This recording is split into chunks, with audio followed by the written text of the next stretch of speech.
Hello friends, welcome to learning point GS. Friends, आज हम जो वीडियो लेने जा रहे हैं वो एनसीईआरटी के ऐसे टॉपिक पे बेस्ड है जो हर एक टीचिंग एग्जाम में इसमें से प्रश्न पूछे जाते हैं। जी हाँ फ्रेंड्स, आप सामने पिक्चर देख रहे हैं एक स्नेक की।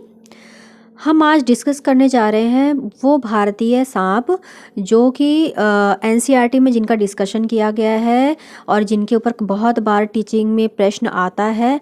हम इसको जो एनसीईआरटी में दिया गया वो भी पढ़ेंगे और इसके अलावा और भी इनके ऊपर जो पॉइंट्स है अलग से पॉइंट डिस्कस करेंगे, ताकि आपको किसी भी एग्ज़ाम में, चाहे केवीएस हो या किसी अदर स्टेट का हो या कोई टेट हो, अगर उसमें कोई प्रश्न पूछा जाता है तो आपसे वो छूट ना सके। फ्रेंड्स, चलिए वीडियो को लाइक, सब्सक्राइब एंड शेयर कर दीजिए। चलिए स्टार्ट करते हैं आज की वीडियो। अब अपने स्क्रीन पे सामने पिक देख रहे हैं, ये एनसीईआरटी से ली गई है। इसमें स्नेक यानी सांपों के बारे में बताया गया है। यहाँ पे बताया जा रहा है कि हमारे देश में पाए जाने वाले सांपों में से केवल 4 तरह के सांप ही जहरीले होते हैं, जिनके क्या नाम बताए गए हैं? नाग, करैत, दुबोया और अफाई। तो चलिए जानते हैं इनके बारे में। सांप जब किसी को काटता है तो इसके 2 खोखले जहर वाले दांतों से उस व्यक्ति के शरीर में जहर चला जाता है। इस जहर से बचने का एक ही उपाय है कि जिस व्यक्ति को सांप ने काटा है उसे तुरंत जहर के असर को ख़त्म करने वाली दवाई सीरम दे दी जाए। यह सीरम सांप के जहर से ही बनाई जाती है और सभी सरकारी स्वास्थ्य केंद्रों में मिलती है। तो एनसीईआरटी में बताया गया है कि जो जहरीले सांप होते हैं जो भारत में पाए जाते हैं वो 4 तरह के हैं: नाग, दुबोया, करैत और अफाई। इनके काटने पर तुरंत ही उसको सीरम दी जाती है, जो कि सांपों के जहर से ही दवाई बनाई जाती है। यह हर प्रकार के सरकारी केंद्र में मुफ्त मिलती है। तो बहुत बार इनके ऊपर प्रश्न आया है। आज की वीडियो में हम इनके ऊपर विस्तार से डिस्कस करेंगे, एक एक सांप के ऊपर, सांप की प्रजातियों के ऊपर। तो चलिए स्टार्ट करते हैं। पहला है सांप। हम सांपों के बारे में पहले जानते हैं कि सांप एक सरीसृप प्रजाति का जीव है। ऐसे जीव को सरक कर चलते हैं, यह सरीसृप प्रजाति के जीव कहलाते हैं। यानी जो भी जीव सरक कर या रेंग कर चलते हैं वह सरीसृप प्रजाति के जीव कहलाते हैं। अगला सांप के ऊपर हम देखते हैं कि नेक्स्ट पॉइंट में क्या दिया गया। सांप की औसत आयु कितनी होती है? 10 से 12 वर्ष होती है। सांप एक सरीसृप प्रजाति का जीव है। थर्ड पॉइंट है 8 वर्ष तक इसके शरीर पर बाल आ जाते हैं। चौथा है सांप के 2 खोखले दांत पाए जाते हैं। सांप अपने 2 खोखले दांतों का प्रयोग दूसरों तक जहर पहुंचाने के लिए करता है। फ्रेंड्स, आपको बता दें कि 8 वर्ष तक जो सांप होते हैं उनके शरीर पे बाल आ जाते हैं। तो आपने कभी स्नेक देखा होगा जिसके सर पे बाल होंगे, तो वो इस वजह से वो उसकी आयु को दर्शाता है। और इसके 2 खोखले दांत होते हैं जिससे जिसको काटता है उस तक जहर पहुँच जाता है। नेक्स्ट पॉइंट देखते हैं। छठा पॉइंट है सांप के कान नहीं होते। सांप कंपन को भांप लेता है और वह ध्वनि को महसूस करता है। ध्वनि तरंगों के माध्यम से यह उसके ऊपर प्रतिक्रिया करता है। आपने जैसे देखा होगा कि कॉमनली क्या कहते हैं कि सांप जब बीन बजाता है सांप तो वो डांस करता है। वो इस वजह से, क्योंकि बीन से जो ध्वनि निकलती है उसके साथ वेव्स यानी तरंगे निकलती हैं, जिसको भांप कर सांप इधर उधर हिलता है। अगला पॉइंट है हमारा, सांप को सर्वाधिक कंपन शरीर के निचले भाग में महसूस होता है, जो कि ज़मीन से सटा होता है। यानी जो सांप होता है वो ज़मीन पर ही रेंगता है। ज़मीन पर रेंगने की वजह से उसका जो शरीर का निचला भाग है वो उससे बिल्कुल सटा होता है, तो सबसे ज़्यादा कंपन उसको वहीं से महसूस होता है। सांप को वाइब्रेशंस यानी जो तरंगें होती हैं किसी भी प्रकार की, वह अनुभव हो जाती हैं। हमें याद रखना होगा कि सांप के कान नहीं होते हैं और जो ये रिएक्शन देता है वो वाइब्रेशन को महसूस करके, तरंगों को महसूस करके देता है। नेक्स्ट चलिए बात करते हैं नाग के ऊपर। ये भारत का एक जहरीला सांप है, जैसे कि एनसीईआरटी में बताया गया है।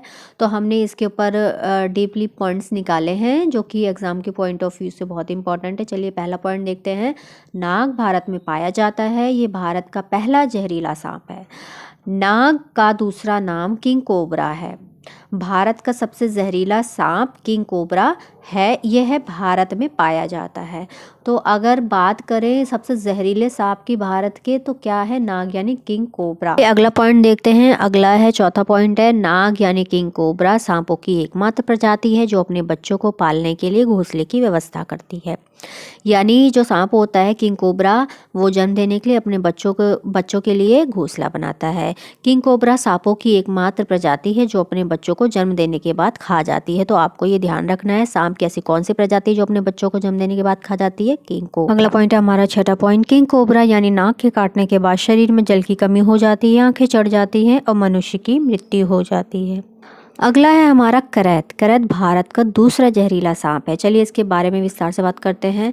पहला पॉइंट है, करैत एक रेगिस्तानी सांप है। करैत की जिह्वा पतली होती है, इसके काटने पर पता नहीं चलता, व्यक्ति छटपटाकर मर जाता है। करैत सर्वाधिक राजस्थान में और आंशिक रूप से महाराष्ट्र में पाया जाता है। तो आपको ये ध्यान रखना है, करैत जो है वो रेगिस्तानी सांप है, ये राजस्थान और महाराष्ट्र में ज़्यादातर पाया जाता है। देखते हैं तीसरा भारतीय जहरीला सांप है अफाई।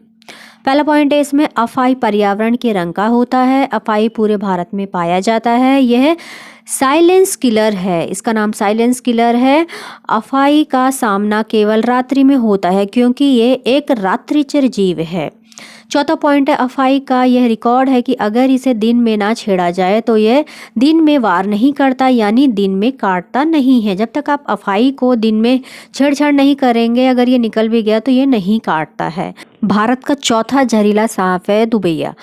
पहला पॉइंट है इसमें, दुबैया दो मुंह वाला सांप होता है, जैसा आप स्क्रीन पे देख रहे हैं पिक्चर में। इसके काटने से सबसे कम समय में इंसान की मृत्यु हो जाती है। काटकर पलटकर वार करने वाला जीव दुबैया है। आपसे पूछा जाए कि दो मुंह वाला सांप कौन है, तो दुबैया दो मुंह वाला सांप है, ये भारत का चौथा जहरीला सांप है। चौथा पॉइंट है, दुबैया का जो मुंह होता है वो तश्तरी नुमा होता है, जिसमें जहर भरा होता है। ये काटकर पलट जाता है तुरंत, जिसकी वजह से उसके सामने वाले के शरीर में पूरा जहर चला जाता है और इसके काटने से बहुत कम समय में मृत्यु हो जाती है। अगर दुबैया ने काटा और काट के तुरंत पलटता है तो जैसे तश्तरी की प्लेट होती है उस प्रकार से इसका मुंह का आकार होता है, जिससे पूरा जहर सामने वाले के शरीर में चला जाता है और बहुत कम समय में इंसान की मृत्यु हो जाती है। पांचवा पॉइंट है हमारा, जिस जीव या सांप के काटने से सर्वाधिक ऐंठन होती है शरीर में, वो क्या है? दुबैया है। तो ये जो दुबैया है उसके बारे में पॉइंट नोट करने वाला है कि ये दो मुंहा सांप होता है, सबसे ज़्यादा इसके काटने पर शरीर में ऐंठन होती है और सबसे कम समय में इंसान की मृत्यु हो जाती है। फ्रेंड्स, आज की वीडियो में हमने डिस्कशन किया है सांप के बारे में। ये हमारा स्पेशल वीडियो रहेगा। ये किसी भी टीचिंग एग्ज़ाम के लिए, किसी भी स्टेट के टेट के लिए बहुत इंपॉर्टेंट है। वीडियो पसंद आए तो लाइक, सब्सक्राइब एंड शेयर करना ना भूलें। Thank you for watching friends.